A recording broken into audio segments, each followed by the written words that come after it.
The Arizona Coyotes have dropped another game, falling 5-3 to the Winnipeg Jets last night. I'm going to be talking about that and more on today's episode of Locked On Coyotes.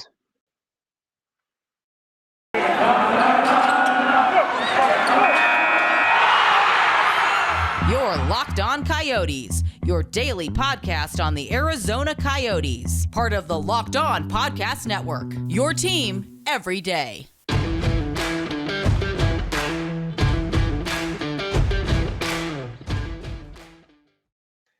Hello, everybody. Welcome to Locked On Coyotes. I am your host, Carl Pavlak.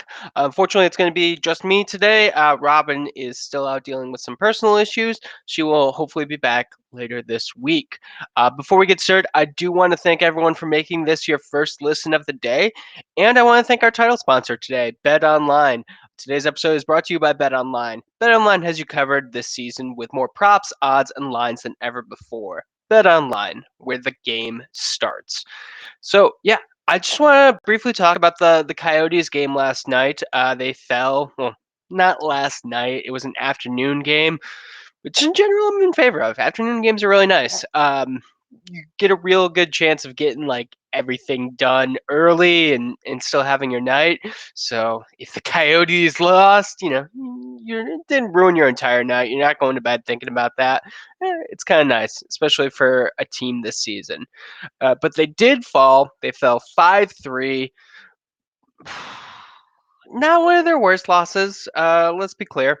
The Coyotes are definitely a not good team. The Winnipeg Jets are a slightly better not good team. So it was pretty unlikely that the Coyotes were going to win this one, even though they did win the previous game against the what was it the Vegas Golden Knights. Sorry, I completely blanked on that one. That was definitely a one-off. But there was definitely some good things that we saw last night.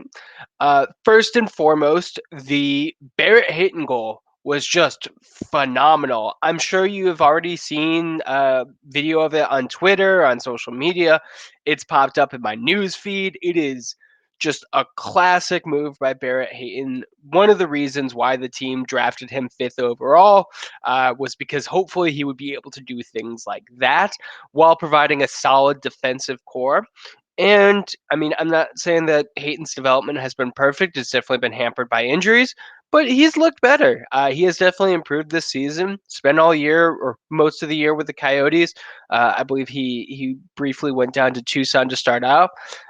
Sure, he's been dealing with an injury, which kind of sidelined him for a couple games, but he's looked solid. And that goal was definitely, hopefully, the start of more that we can see from him. Also, really good thing, he assisted on Nick Ritchie's first goal as a Coyote. Nick Ritchie was acquired not too long ago, wasn't really able to play on last Wednesday when the team faced off against the Kings. Definitely, missed him a little bit in that game, but he, made his debut. Was it Friday against the Golden Knights? Let me just check to be sure on that.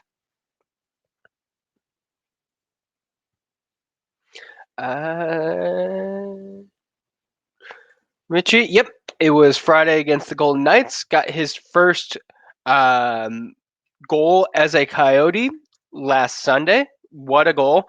Gave the Coyotes a nice 3-2 lead going into the third period. Did everything right. So yeah, it was great to see Richie get rewarded. Also, kind of surprising. I'm looking at the score sheet right now. Louis Eriksson had 2 points. He is definitely a player that I don't want to say anything poor about because his fan base is rather rabid. But he has been a little bit slower this season, which isn't too surprising when the Coyotes acquired veterans like Louis Eriksson. There wasn't really this belief that they were going to come in and light the world on fire, but more provide that kind of veteran leadership, do what they can offensively, but not really push things too big. And the Coyotes have definitely gotten that from Richie. He is providing that, or from Louis Erickson, he is providing that veteran leadership. He is hopefully, keeping things calm in the locker room, telling the young guys hey, yeah, we've been here before. Um, but it is great to see him get rewarded offensively. 2 assists, and he has 11 points in 53 games, which is 53 games this season so far. Erickson has played only 44 of them. Goal and 11 assists. I'd say that's pretty much what we should have been expecting for Louis Erickson. That kind of pace. Also, quite a bit surprising. This was I think, fourth straight game that Scott Wedgwood started. Again, let me just confirm that. Yep, he he has been playing the starting role since the February 20th game against the Dallas Stars. Um, I can understand the logic of this because he is the more experienced player. He's been playing well, even in losses, like the game he played against the Los Angeles Kings. It's tough to really blame him too much for that one. But he's been solid. He's got the team 2 wins since returning from injury. So I can understand why Coach Charnier is having him go now. I do think that we will see Vimelka again soon. The Coyotes don't have a lot of back-to-backs coming up yet, so that's good. Midway through the month of March, though, that's when they're going to start getting some. They're going to be playing the Ottawa Senators and Montreal Canadiens on the road. That should be a fun series. If not, you know, only so we can see the Coyotes potentially be favorites again in a game. I think that's only happened the time they played Montreal, but who knows if that will happen against Ottawa because they're coming up this Saturday. But I'm going to talk a little bit more about this game, a little bit more about what happened, kind of how things went. But first, we do need to take a quick break, give you some messages from our sponsors. And the first one is from our friends at Built Bar. And the message from Built Bar is, have you tried the Puffs? If not, you're really missing out. The Puffs are the first ever protein infused marshmallow. They're fluffy, they're marshmallowy, they're not just a protein bar, they're a treat. And they're covered in 100% real chocolate. Puffs are a fan favorite with some incredible flavors. Yummy cinnamony churro, you got the coconut marshmallow and the banana cream pie. So good. You're going to find one that'll be your favorite. Personally, I'm a big fan of the banana cream pie. I like banana cream pie in general. I think it's one of the more underrated pies. It's great to see it in Built Bar form and in puff form as well. The puffs are low calorie, high in protein. If you have a candy bar every once in a while, just replace it with a Built Bar. And what I want you to do is go to built.com and use the promo code LOCK15 for 15% off your order. That's promo code LOCK15 for 15% off at built.com. And we're back. Thank you, everyone, for joining me. I am Carl Pavlak. Just going to be me today. No guests. Unfortunately, no Robin. She will hopefully be back later this week. Like I said, currently dealing with some family issues.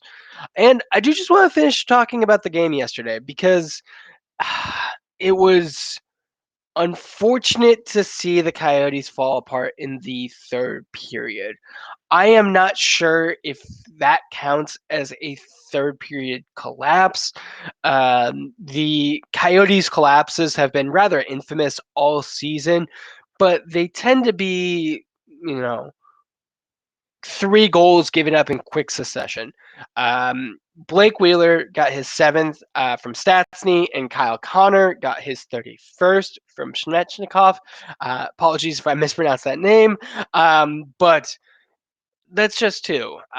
It's not necessarily a full collapse yet. It's more of a third period stumble. Let's go with stumble. And the Coyotes weren't really out of it for that. They definitely still look like they could come back. They kept the shots pretty close, which was A good thing pretty much all game. The Jets did outshoot the Coyotes 38-29. But for most of it, like first period, they were only outshot 10-9. Third period, 17-14. So they're keeping tight. But unfortunately, they couldn't make anything happen with the extra attacker with the pulled goalie. Um, we have actually seen Bear pull goaltenders pretty early on. I think what was it? The Los Angeles game, he may have pulled him with over 3 minutes left, which was, yeah, definitely something that you don't see too often. But this time, Wedgwood looks like he played most of it, like a couple of seconds at the end. Just really unfortunate. I feel like the Coyotes have these games a lot where they are staying involved, but they just can't get that next push. And they really did need to have a good third period. A one goal lead against a team like the Jets is not going to be enough. Like look at Kyle Connor specifically. He got 2 goals in the game and now has 32 goals on the season. That's just insane. You cannot allow a player like Kyle Connor to just kind of roam free and do whatever he wants to do because he's going to make you pay. And he definitely made the Coyotes pay. Getting the eventual game winner and then that final one just to kind of put the nail in the coffin. But we did also see, some good spots. I thought the second period, avoiding that collapse, it's good. The Coyotes, they're gonna give things up on one period or during one period, but you know, they're at least pushing it back from the second. They're having that good kind of response, which is something that the team needs. I'm not entirely sure why the team has collapsed so often. It's definitely probably a couple of factors, but the biggest always seemed to be the team gets stuck in their head, which thankfully they didn't do, and they're unprepared for kind of a major push, which we saw. We see game after game that you know they'll survive the first period, which survive is a good word for it because they have been pretty cold for most first periods, and then they'll you know the second period, the other team will make adjustments, and they're just not able to respond well to those.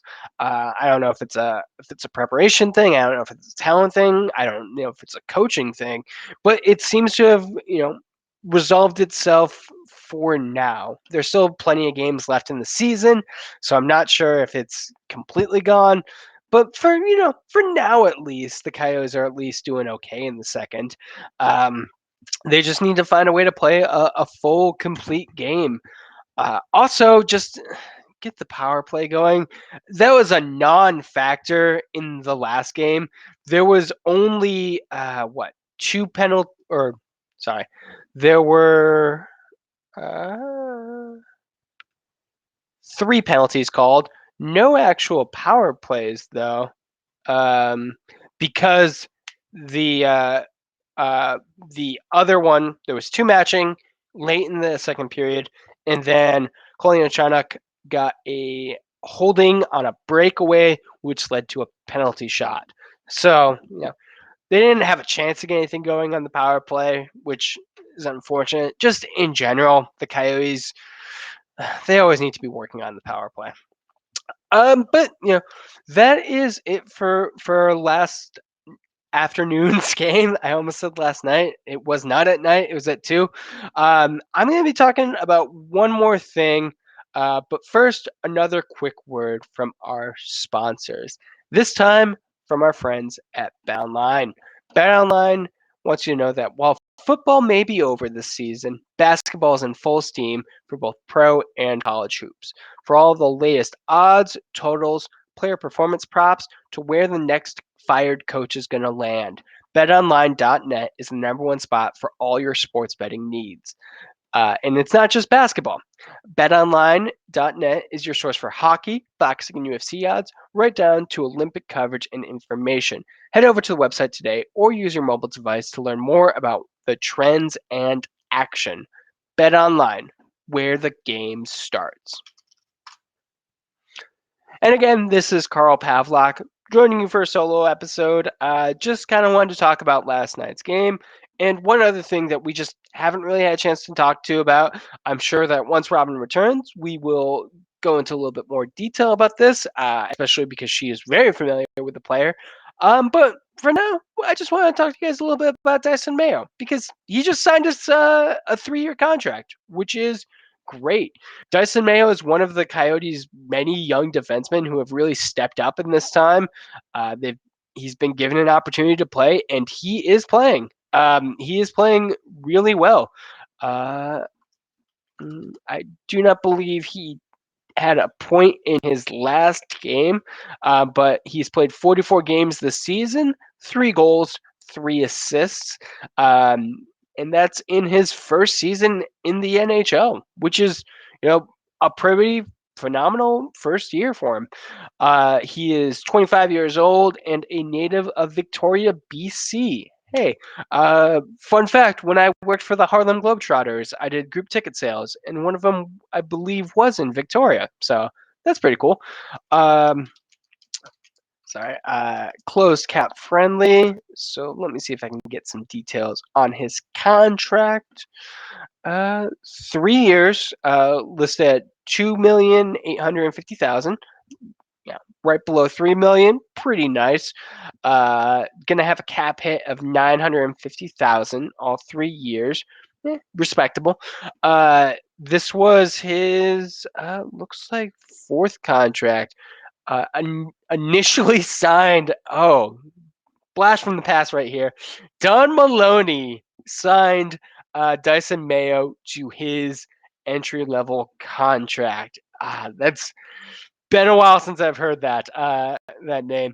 Drafted in the 5th round, 133 overall. He is signed 2 years since then with John Chayka. Both, pretty low hit, low kind of salary. I believe they were also two-way deals. So, yeah, makes sense for a guy who's spending most of his time in Tucson as a road runner. But this is a big signing for him. 3 years, he's going to be with the team long term. One of the few players who are signed past this last year. Dysin Mayo is, and will be a unrestricted free agent when his deal comes to an end. I think this is a great deal for the Coyotes. Dysin Mayo has really stepped up this past season, his first in the NHL, and he has shown that he is able to kind of contend. He is pretty firmly grabbed onto a spot and is not letting go. He'll get scratched every once in a while, but not really too much. Definitely is a valuable player. I think that the reason the Coyotes were comfortable trading Ilya Labushkin was in part because players like Dysin Mayo are stepping up and showing what they can do. And I think that he is, destined to be with the team for a long time. And I am interested to see what his role is going to continue to be, because there's plenty of opportunity available for younger guys like Dysin Mayo. That's just one of the great things about a rebuilding team, and we're seeing it with bigger names like Shane Gostisbehere. We're seeing it with Clayton Keller this year. If you have the drive, if you have the skill, the opportunity is there.